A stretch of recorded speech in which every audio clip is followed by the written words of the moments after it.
বিশ্বনবীর একটা বক্স ছিল, প্রসাধনী বক্স, কসমেটিক্স এর বক্স। 6টা জিনিস থাকতো এটার ভিতরে। কসমেটিক্স ব্যবহার করেন তো আপনারা, নাকি আমাদের বিবিরাই শুধু করেন? না, আপনিও করতে পারেন। আপনি ক্রিম ইউজ করতে পারেন, পারফিউম দিতে পারেন, ঠিক কি না? 6টা জিনিস থাকতো বিশ্বনবীর কসমেটিক্স বক্সের ভিতরে। 1 নম্বরে থাকতো চিরুনি, 2 নম্বরে থাকতো অতুর মানে আতর, 3 নম্বরে থাকতো টুথপিক মানে দাঁতের খিলা, 4 নম্বরে থাকতো অলিভ অয়েল ছোট্ট তেলের শিশি, 5 নম্বরে থাকতো সুরমাদানি, 6 নম্বরে থাকতো পারফিউম, আতরের বক্স। চিল্লায় পড়েন আল্লাহু আকবার। বিশ্বনবী যেখানে যেতেন সাথে সাথে এই ব্যাগ আছে না নাই? যেখানে মেসওয়াক করা দরকার ওইখানে করতেন, যখন আতর লাগানো দরকার আতর লাগাতেন। বিশ্বনবীর সাথে দেখা করতে হাজার হাজার মানুষ আসতো দূর দূরান্ত থেকে।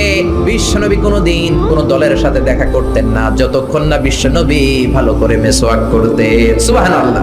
আবার মা এসে বলতেন, বিশ্বনবী ঘরে ঢোকার পরে বিশ্বনবীর প্রথম আমল ছিল মেসওয়াক করা। ভালোভাবে মেসওয়াক না করে কোনোদিন কোনো বিবির সামনে বিশ্বনবী কথা বলতে বসেন নাই।